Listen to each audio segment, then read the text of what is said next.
My name's Bill Stevenson. I'm a member of the Descendents, and we're going to be coming to Australia really soon. And well, yeah. Welcome, mate. Thanks for joining us, Bill. Thank you for having me. My pleasure, bro. So as you I'm say, trying to look at those pictures. I'm trying to look at those pictures behind you to see who they are. all right, that one's Slipknot. It's a bit of a Slipknot collage. Oh, Slipknot collage. Okay. What else have I got? I've got my kids up there. Um, got my drum skin signed by Ugly Kid Joe back there. Who's it signed by? Ugly Kid Joe. Oh, Ugly Kid Joe drum head. Okay. Yeah. So yeah, that's about it. I've sort of just a couple of little memorabilia pieces to keep around. Very nice. Very cool, bro. So, as you say, the Descendants return to Australia in October for a run of shows starting in Auckland on October the 11th before hitting Brisbane, Wollongong, Sydney, Adelaide, and Melbourne, and finishing in Torquay on October the 19th, mate. So, it's only a few weeks away. You're packed and ready to go.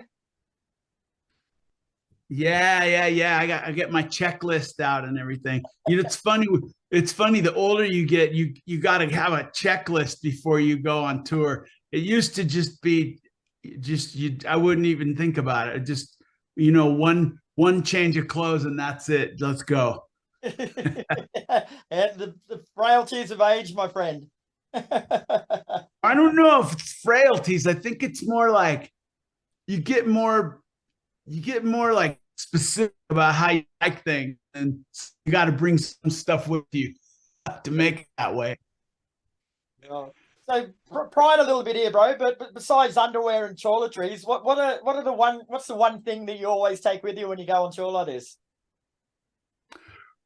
Well, the best thing is if we can take one of our tremendous coffee makers that make you just press the button and you get perfect espresso. And then, we have our really dark, bold coffee that we like, our Descendants coffee. That's a pretty important thing.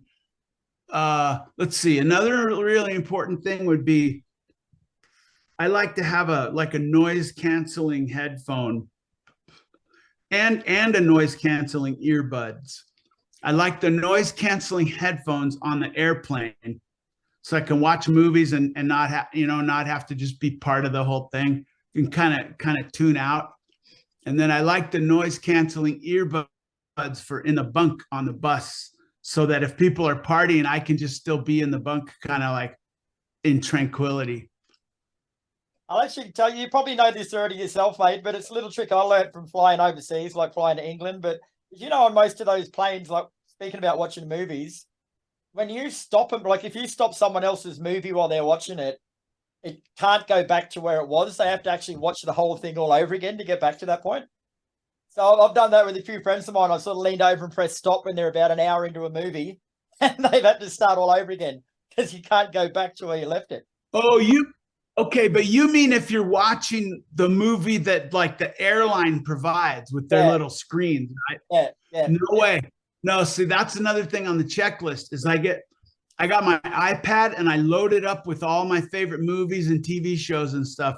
So then I don't have to rely on the internet or on anything. I don't have to rely on anybody to prevent me from watching the Godfather marathon or whatever it is. You've done this before. Yeah. So it's not a massive run of shows, mate, but it's enough. It's a lot of shows a long way from home. So what do you do mentally and physically to prepare for something like this? I don't think anything special. I just the older I get, I try to watch watch the things I eat and try to get some decent sleep each night. And it's really more about just practicing. Practice we for something like this, just go on a practice schedule of like 3 days on, 1 day off. 3 days on, 1 day off, 3 days on, 1 day off, until we get to that level where everything's just really, really going smoothly. Yeah. And that's about it. Yeah. I got to do my stretches. I like to do all my stretches every day. I got, I guess you could call it yoga, but that's sort of too stuffy of a term for me. It's just, I just call it my stretches. It's just normal stuff. I think you should do it when you wake up. Reach to the sky and touch down toes and all that. Just around, move your arms around, makes you feel good. I'll take that under advisement. So for that, bro, like, what can fans in Australia actually expect from these runner shows, mate? What do you got in store for us? Well, so we're pretty excited because we're just getting out of a run of like a 3-month run of just rotten luck. All right. Where we had we had like 44 years worth of bad luck all in 3 months. We had, well, it started with us spending 26 hours in the airport and failing to get to a show. We failed to get our own show. Wow. First time? And then 3 days later, we kind of recovered from that. And we thought, okay, well, now we got that bad luck out of the way. So 3 days later, we flew to Europe and we landed in Barcelona. And so what does Milo do that night? He has a heart attack. So we had to take Milo to the hospital. And so we had to cancel that Europe tour. And, but now we're back on it. We played a show in Seattle a couple of weeks ago and we killed it. Milo's feeling great. He called me after he got home from the hospital. He called me once he started singing again, and he goes, yeah, this feels great. They unplugged one art, and now it's much easier to sing than it has been for like 5 years. Yeah, he was really doing great at this Seattle show. It was good fun. We're gonna have good fun. You've actually toured Australia for the first time back in 2010, mate, and fans couldn't get enough of you, mate. Like, things sold out quick. It was just, the demand was huge. But what's actually changed with the band since that first visit to now? Well, let's see. Since then, we've put out the Ninth and Walnut album. That was maybe 6-7 years ago. Wait, I'm on crack. No, don't listen to me. Don't trust me. Don't listen to anything I said. No. First, we put out a Hypergraphium Spazonate album, and then a few years after that, we put out the Ninth and Walnut album. And we've been to a lot of shows. So I guess we're more kind of like a functioning band now than we were for most of our career, if you want to call it that. Yeah, we do a lot. We do a lot each year. It's fun. I think we're having more fun than we used to. I think me personally, I don't think I knew how to have fun when I was younger. I was too uptight, too like self-conscious, self-absorbed, prove myself to people or something. I don't know. We have a lot of fun out together. It's so funny when we're up there, we're playing it. It sounds corny to say it, but I mean, for real. And I'm sitting there and I'm going, wow. So when I'm on my deathbed, these 3 guys, it's going to be these 3 guys and my family. That's who's going to be there in that room with me. They're my best friends in the whole world. So it's sort of cool, when you've been in a band with people for that long. In the case of Milo, I think he and I, it's been, 43 years or something since he joined, some crazy amount of time. And then with Stefan and Carl, it's been 37 years. So it's just, there's deep, well-seasoned roots and friendship in this band. Of course, the band's got a host of fan favorites, including Milo Goes to College, I Don't Want to Cover Up, Good Thing, Suburban Home, to name You just said, I don't want to cover up. That's what what is it? It's I don't want to grow up. Yeah. Grow up. I can't even read my own writing. Yeah, but I don't want to cover up is like, that would be like if a band did a bunch of Descendents covers. could call it that. Well, you get the Or if it's just you when you're a kid pushing the blankets off. that's why the stripper version of the show. Yeah, yeah, yeah, yeah. But you've got all those fan favorites anyway that you've got to play every night, bro. But what are your personal favorites to play live? Like you got different songs what everyone else likes? Yeah, you know, there's kind of two levels to it. There's the me as a musician, as a drummer kind of thing. You know, those would be certain songs. And then there's more like the ones that I know everyone's gonna love in the audience, and it's gonna be, you know, heartwarming or make people happy or make people laugh. And those aren't always the same song. Like I really like playing like Wiener Schnitzel just because it's such a stupid little, it's like a not song. And I just like that how just weird it is. But then something more like, say, as a you know, as a musician or whatever, I like playing some of the ones that are they just happen to be challenging for me to play on drums, like in my band, or you mentioned I Want to Grow Up. That song's quite difficult on drums, or you know, yeah, right. So I kind of look at it in two different ways. There's ones that like you and the audience can kind of share in the, you know, the social aspect of it all, and then there's ones that just as a musician, I like some of the ones that they're just tough to get through, and I like playing those. I like that challenge of it. So go back to the start here, bro. Trip down memory lane. Like Descendents formed in Manhattan Beach, California, back in 1977. So what was the musical climate like back then that gave birth to the band, and where did it fit in initially? Yeah, my easy answer is Descendants is 1/3 The Last, and 1/3 Black Flag, and 1/3 the Alley Cats. And these were just three bands that had a really big influence on us early on. Now, of course, we branched out from there, but the climate it was too much to be believed.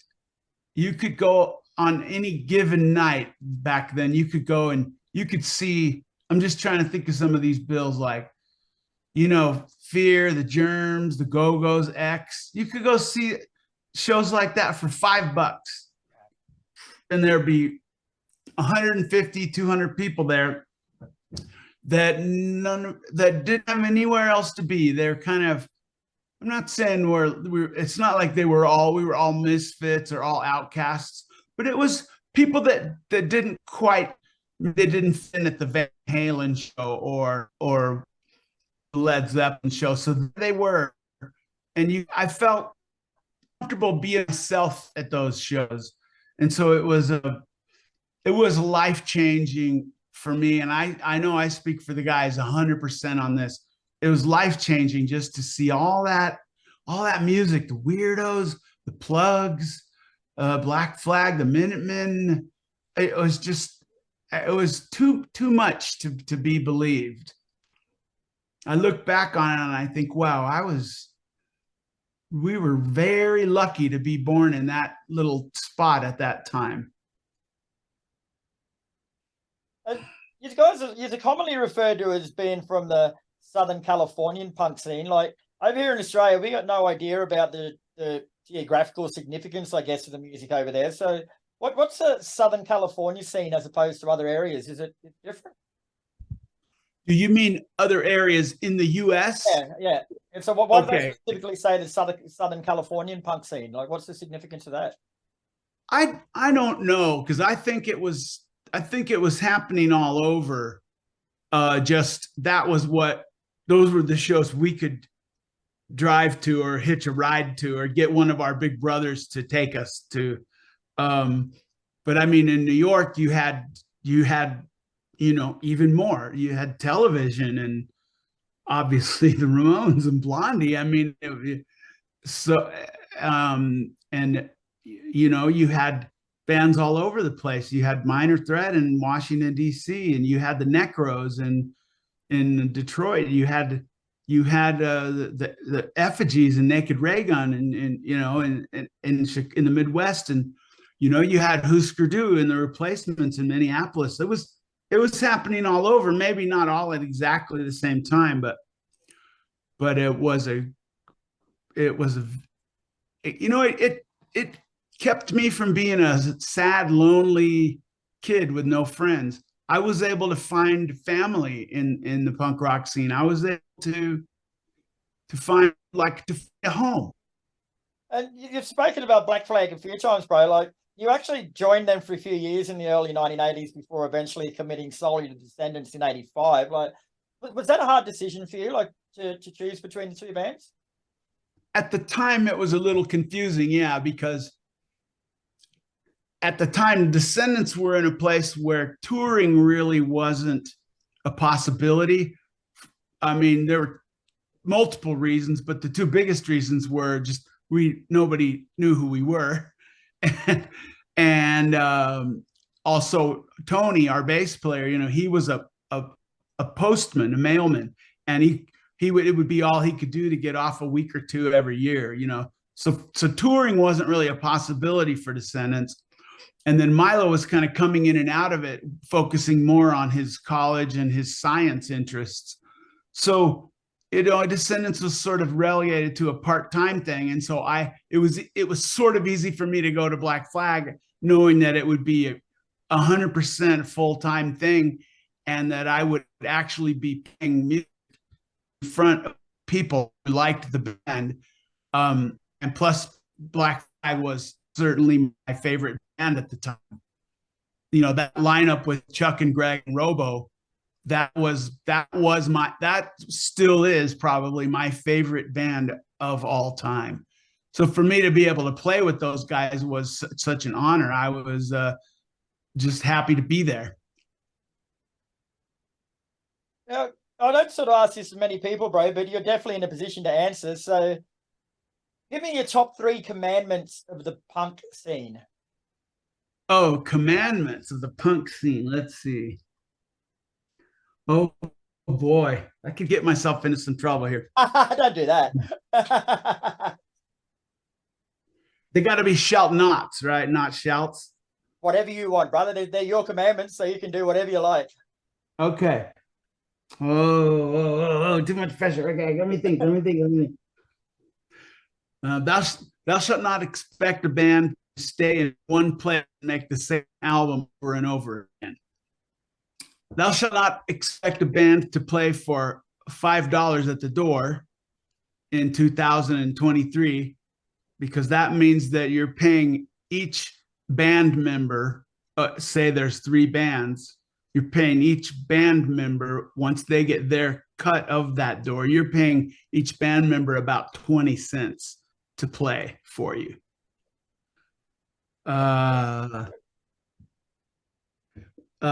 When you come up on stage, when you're stage diving, when you come up on stage, thou shalt not break the band's equipment so that they are not able to finish the song. Oh, that's a perler. Well done. Now, before we let you go, mate, I'm going to put you on the spot a little bit more. Like, we've started doing up 3 different Spotify playlists based on songs from people we speak to. So using songs can be any band you've ever played with, but songs from your bands. Give me a song for a playlist to get the party started, one for a playlist to save your marriage, and one for a playlist that could potentially end your marriage. Okay. Get the party started. I'm going to go with the band Audio Karate. The song is called Jesus is Alive and Well and Living in Mexico.